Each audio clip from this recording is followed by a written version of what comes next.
de Mateus, capítulo 16, Evangelho de Mateus, capítulo 16, a partir do versículo 13, eu vou ler aqui na Nova Almeida atualizada, onde lemos o seguinte: indo Jesus para a região de Cesaré de Filipe, perguntou a seus discípulos: quem os outros dizem que é o Filho do Homem?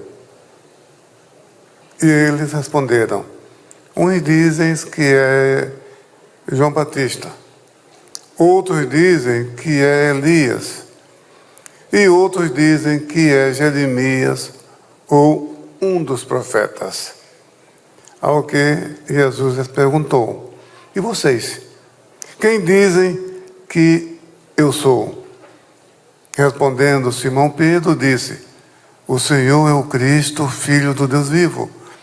Então Jesus lhe afirmou: bem-aventurado é você, Simão Bar-Jonas, porque não foi carne e sangue que revelaram isso a você, mas meu Pai que está nos céus.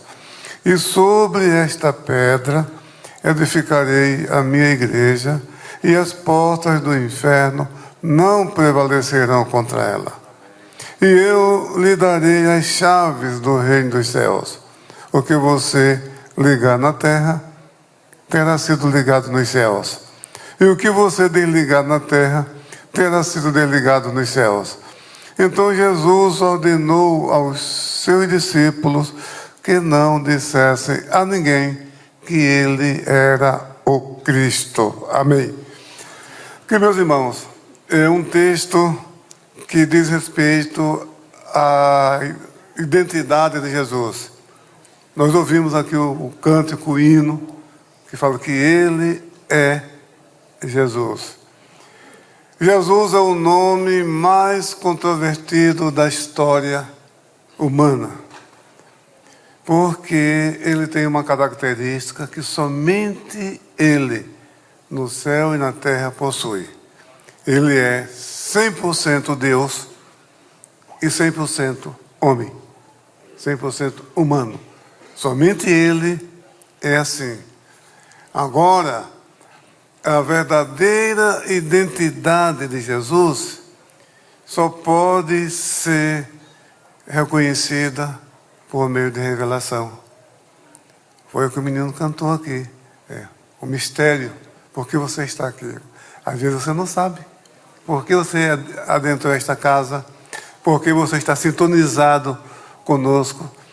E nós, quando aceitamos a Jesus, foi o Espírito Santo que nos iluminou, que nos mostrou que dependemos da graça de Deus, que nos mostrou que precisamos de Jesus, que somos miseráveis pecadores, que precisamos da salvação. E isso não vem do raciocínio humano, não vem por meio de uma demonstração matemática, por um argumento filosófico. Isso é revelação. Então veja, Jesus fez uma pergunta faz mais de 2000 anos, e a resposta ninguém tem, somente quem tem Jesus no coração, somente quem recebeu essa revelação. Ele perguntou: o que é que as pessoas falam, dizem sobre o Filho do Homem? A gente vê que o ibope de Jesus estava lá em cima, né? Realmente ninguém falou mal de Jesus, não. Considerar Jesus, comparar com o profeta Elias, isso não era pouca coisa. Jeremias é um grande profeta.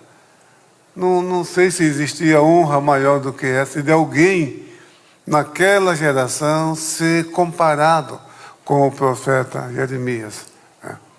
Então, Jesus, as pessoas viam Jesus com os bons olhos. João Batista era o homem mais popular de Israel na época. Era o homem mais popular. Lá em Marcos diz que até Herodes, mesmo quando João estava na prisão, Herodes ia lá ouvir seus conselhos. Sabia que João era um homem de Deus. Estava ali por questões de ciúme da mulher que via o seu casamento por um fio. Se é que aquilo era um casamento, né? Que ela estava usando a linguagem popular, estava amaziada, né? Não era casamento aquilo. E João Batista ia pregava contra essa...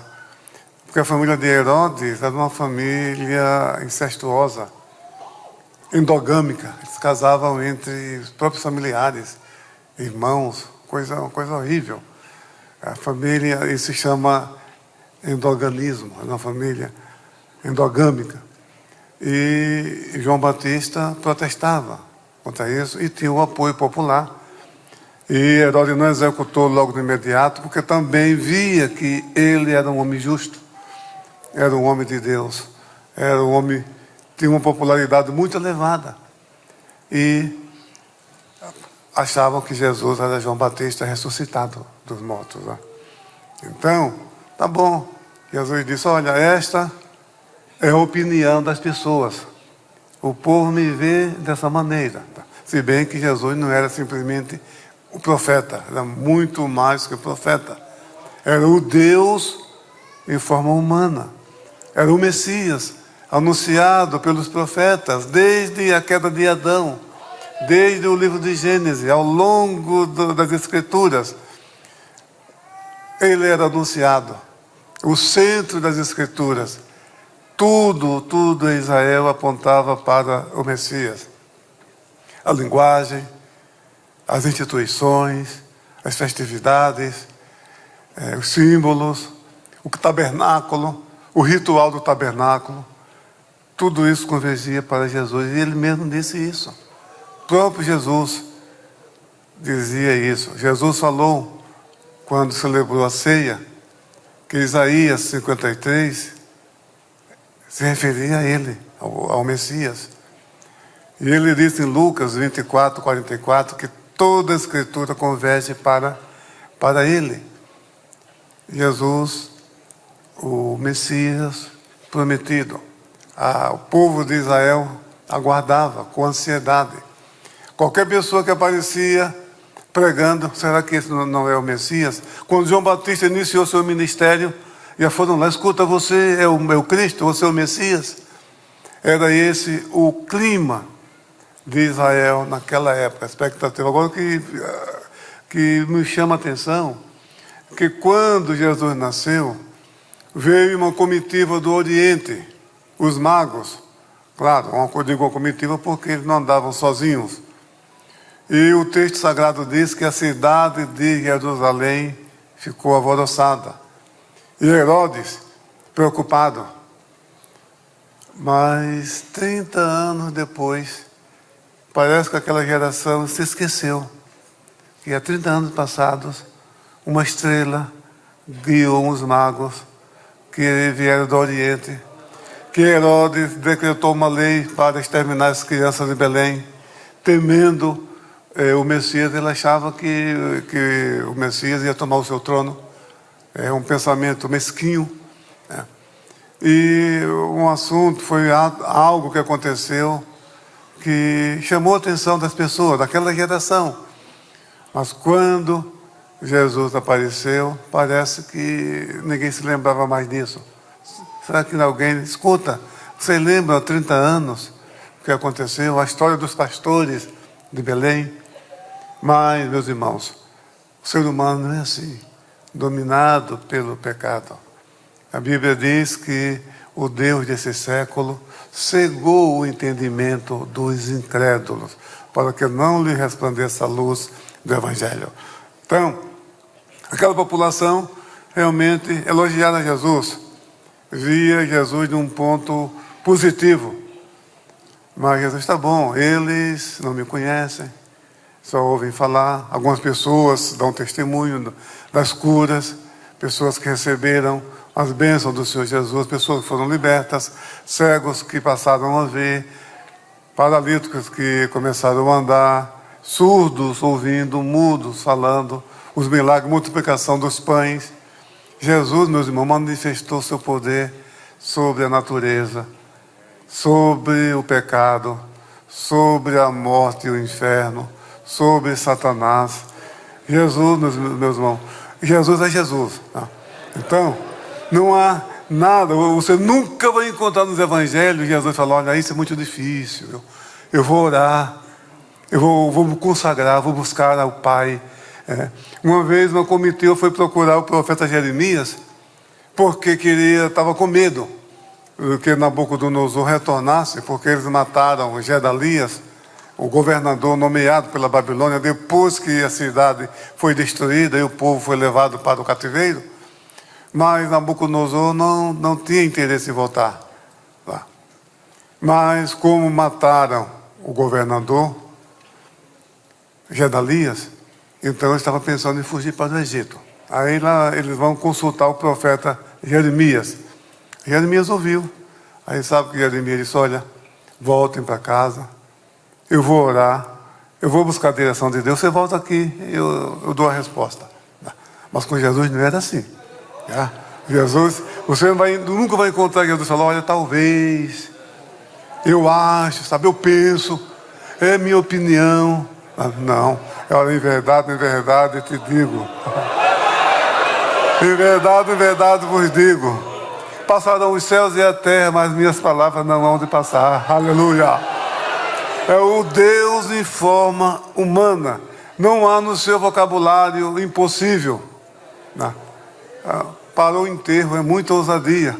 Imagina aquelas pessoas acompanhando o enterro. Ele para aquele enterro e fala para aquela mãe: não chores. Mas quantas pessoas não falaram isso para ela, com certeza? Mas ela mal sabia quem estava ali. Levantou o defunto. A fúria do mar, os discípulos ficaram, nem os discípulos que estavam com ele: que homem é este?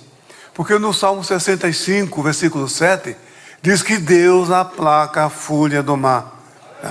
O Salmo 89, versículo 9, também fala isso, que Deus aplaca a fúria do mar e a força do vento. Somente Deus tem esse poder. Moisés abriu o mar vermelho, é verdade, mas ele orou, e durante toda a noite um vento oriental soprou sobre o mar, e no outro dia o mar se abriu. Mas com Jesus não foi assim. Jesus, usando uma linguagem bem nordestina, Jesus deu um carão na natureza, e ela parou. Cala-te, ó mar, aquieta-te. Na hora houve grande bonança. Aleluia. Aleluia. E os discípulos tinham visto muitas coisas. Mas eu estava um negócio, quando a gente pensa que já viu tudo na vida, a gente tem sempre surpresas. Os discípulos ficaram assustados. Com a palavra, houve calma, bonança. Que homem é este? Que homem é este que até o vento e o mar lhes obedecem? Aleluia. E quando Jesus faz essa pergunta: quem dizem os homens ser o Filho do Homem? Então, ouviu essa resposta. Tá bom. Agora e vocês? Agora chegou a vez. Agora chegou a nossa vez, né?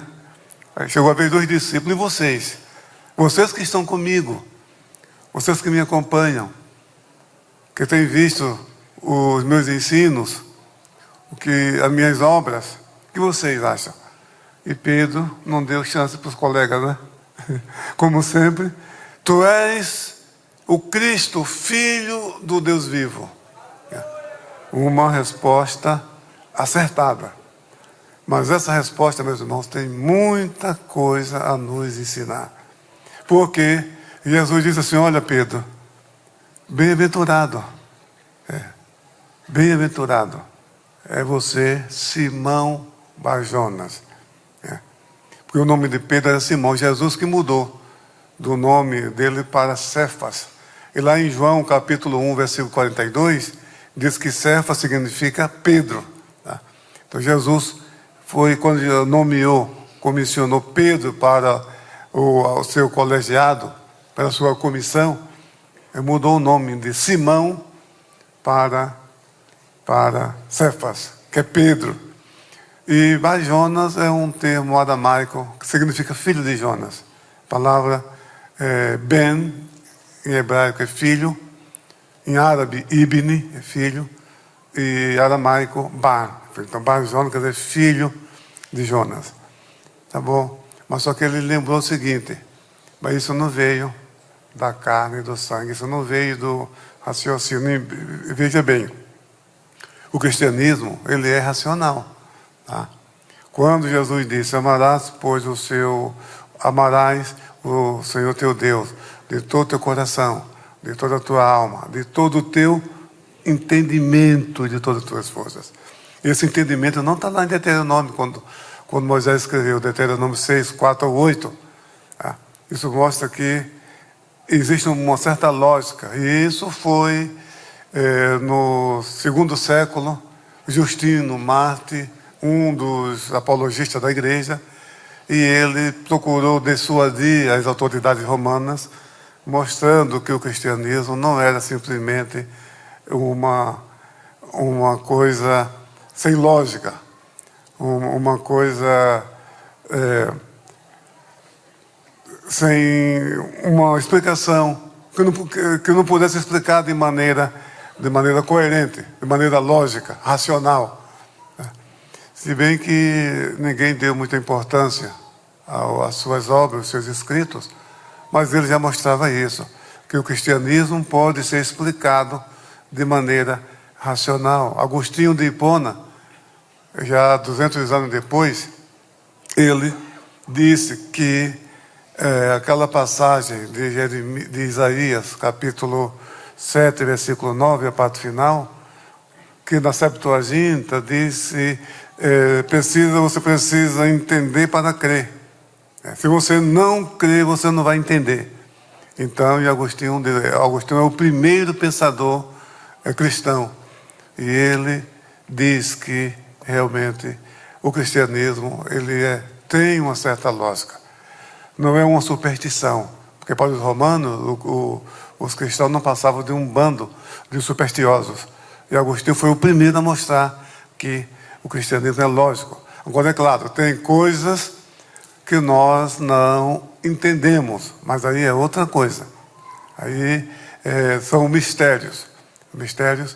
Deus, Ele é soberano. Ele age como quer e quando quer. E os seus pensamentos são mais altos do que os nossos pensamentos. Então, nós não entendemos.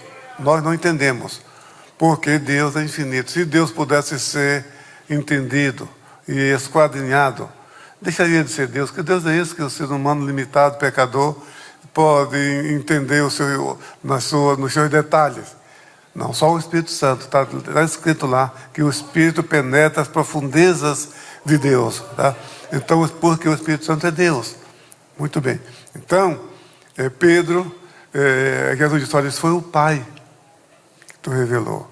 Então, a pergunta, que dizem os homens ser o Filho do Homem?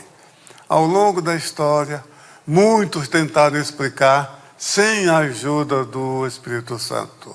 Os ebionitas, um grupo, uma seita do início do século, entre o século II e o século IV, eles reconheciam que Jesus era o Messias, mas não reconheciam a sua divindade. E eles seguiam o ritual da lei de Moisés e era rejeitado tanto pelo judaísmo como pelo cristianismo. Era um grupo. Os gnósticos, apesar dos seus diversos subgrupos dentro do gnosticismo, uma seita que deu muito trabalho à igreja nos primeiros séculos da era cristã. Hoje nós temos a Bíblia nos seus diversos níveis de linguagem. Hoje nós temos concordância bíblica, hoje nós temos dicionários, nós temos a Bíblia até no celular. Você tem aqui a Bíblia completa e nas suas diversas línguas. Naquela época não era assim. Naquela época as pessoas não tinham acesso ao texto escrito como nós temos hoje. Por isso que quando a gente visita o Oriente Médio, visita a Europa, a gente vê aquelas catedrais enormes, aqueles templos, e ali a gente vê aquelas gravuras em alto relevo, com motivos bíblicos. Isso é porque o povo não sabia ler. Ele passava ali e via ali a criação de Adão, e via ali a serpente e Eva. Então eles lembravam que o pastor pregou na igreja, estava falando da criação, da queda do homem. Então quando vê Jesus acalmando a tempestade, e aí lembra, porque o povo não sabia ler e as escrituras eram muito limitadas. Então, ele era um recurso para que as pessoas aprendessem sobre a fé cristã. Então, as pessoas não eram como hoje. Aí vem uma avalanche de publicações e grupos ensinando que, olha, Jesus não é real, sabe? Jesus, ele não tinha um corpo humano, sabe? Ele chamava de corpo docético, era como um fantasma, sabe? Outros dizem, olha, Jesus, ele não morreu, sabe? Ele fez lá uma mágica, aí esse irmão Cirineu foi para o lugar dele, e as pessoas pensavam que aquele ali era Jesus, sabe? Então essas coisas eram ensinadas na época. E para uma igreja que estava começando a sua jornada, a sua história, que não tinha ainda nem a sua teologia formada, foi um desafio. A igreja foi salva, escapou realmente por um milagre. Como disse Paul Tillich, que o credo dos apóstolos foi um muro que o Espírito Santo levantou para proteger a igreja. Quando começa assim, cremos em Deus Pai Todo-Poderoso, Criador do céu e da terra, das coisas visíveis e invisíveis, aí, com poucas palavras que as pessoas decoravam facilmente, era uma oposição, um não aos deuses, à idolatria, ao politeísmo. Então, Deus tomou conta. Jesus prometeu que as portas do inferno não prevaleceriam contra a igreja. A igreja, sob o fogo da perseguição, sem essa estrutura, sem toda essa organização, mas Deus preservou. Deus preservou. Então, os gnósticos diziam, não, uns diziam, não, sabe, ele não era real, não teve corpo físico. Mas João já disse logo, olha, e o verbo se fez carne e habitou entre nós. Aleluia.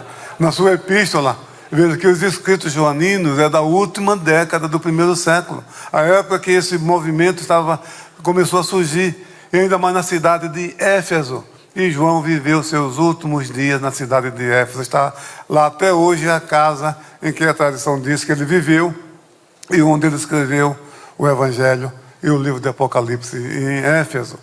Então, e lá em Éfeso foi o berço do gnosticismo, desse grupo religioso.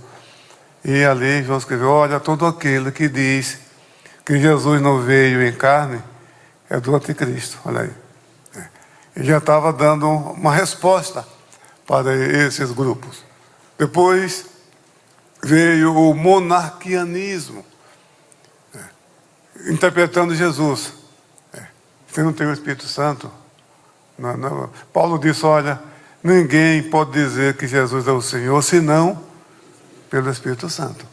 Então, cada um traz uma interpretação. Olha, sabe, Jesus, quando o Espírito Santo desceu sobre ele, quando ele foi batizado no Rio Jordão, aí ele ficou, sabe, parecendo Deus, ficou como sendo um Deus, sabe, negando a divindade de Jesus. E eu dizia, não, sabe, não é assim, sabe, é o seguinte, é que Deus, no Antigo Testamento, era o Pai, aí no Novo Testamento virou Filho, e agora na igreja é o Espírito Santo. A doutrina unicista, está aí, vem dali, a doutrina unicista. Outra maneira de interpretar Jesus. Jesus, o homem mais controvertido da história, mais conhecido também da história.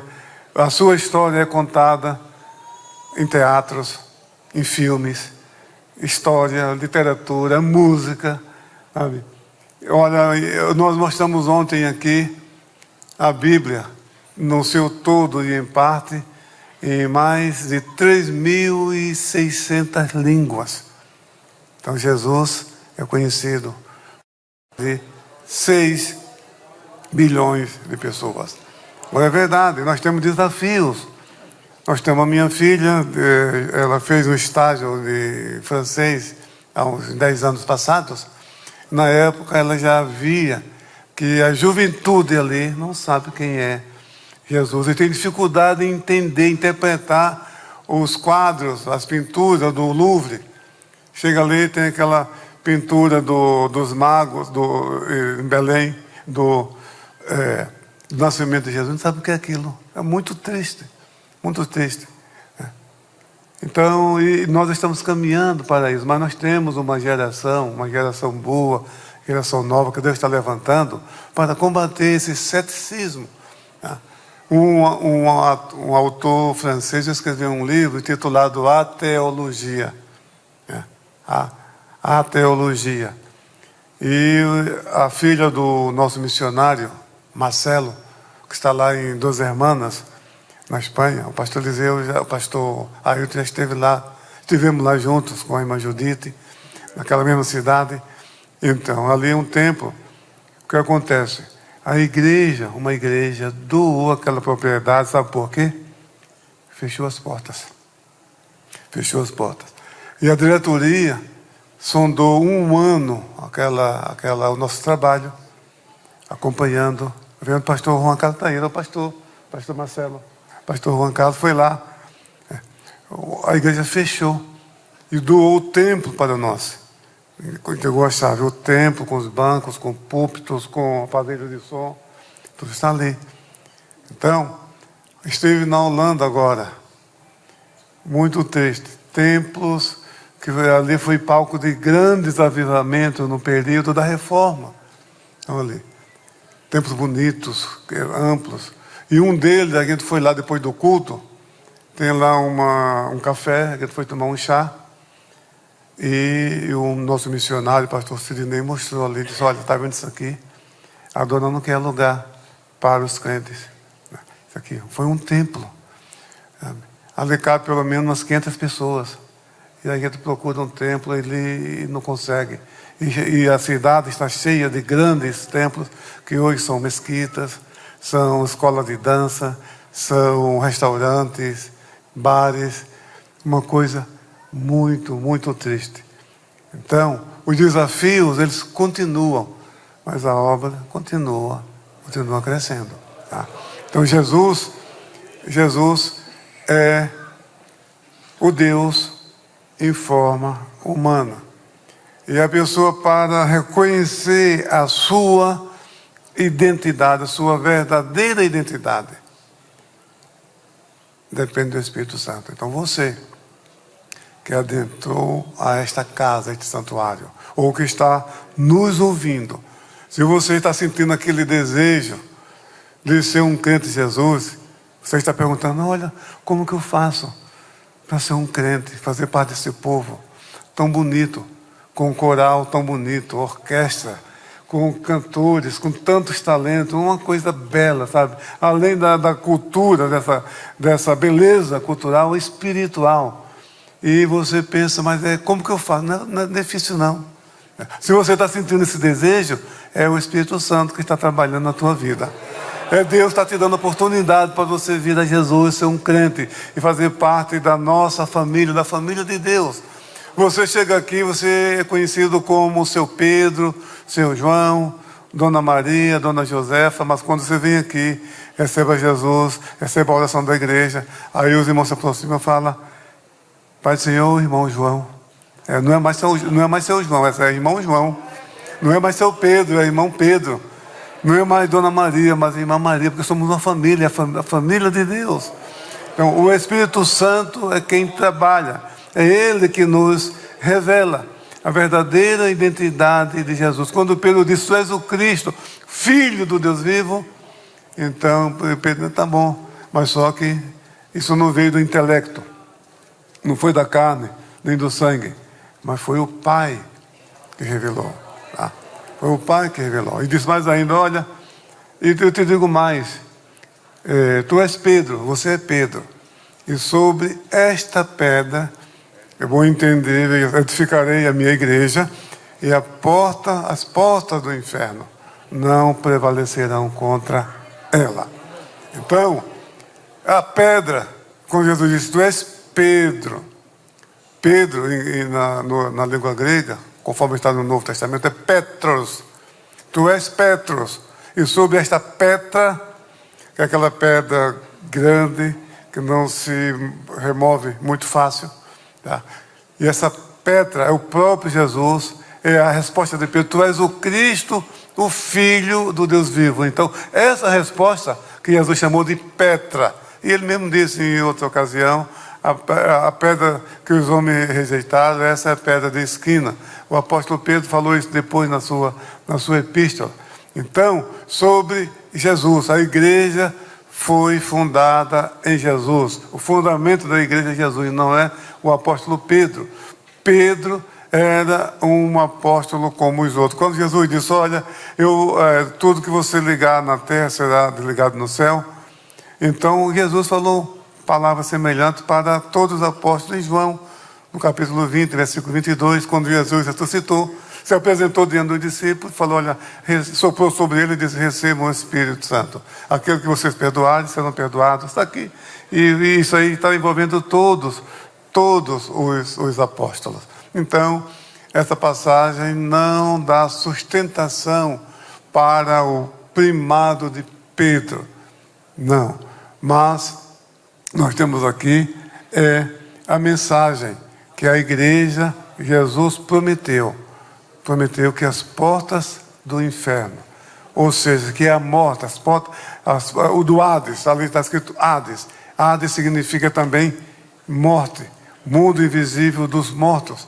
As portas do Hades não prevalecerão contra ela. E por isso nós estamos aqui. Estamos aqui na cidade de Recife, servindo a Deus, e a igreja passou por perseguições. Tá? Ela começou como raiz de uma terra seca, sem parecer, sem formosura, igual ao seu fundador. Perseguida, não tinha uma estrutura, não fez uso da espada, mas foi vítima da espada. Mas o Espírito Santo dirigiu o seu povo, a sua igreja, e nós chegamos até aqui. Então, faço um convite para você. Você que não tem esperança de vida eterna. Você que acha que pecou muito e que Deus não ama você. Você que acha que o Senhor Jesus esqueceu de você. Não. Ele morreu, nós ouvimos aqui o cântico. Ele morreu pelos nossos pecados. Ele morreu para nos dar vida. E vida em abundância. E Deus está te dando oportunidade. Nesta noite, o dia de amanhã não nos pertence, nós não sabemos. Os seres humanos não sabem o dia de amanhã. Então, hoje é o dia da salvação. Deus está te dando essa oportunidade. Jesus Cristo, que homem é este? É Jesus, o Filho de Deus, o amigo dos pecadores, o Salvador da humanidade, nosso Salvador, o nosso Redentor, aquele que nos ama, aquele que nos conhece por dentro e por fora e continua nos amando, aquele que sabe quem nós somos, aquele que sabe o que nós fizemos, o que nós praticamos e mesmo assim continua nos amando. Esse é o Jesus que nós pregamos, é o Jesus que nós anunciamos. Que Deus te abençoe ricamente em nome de Jesus. Amém.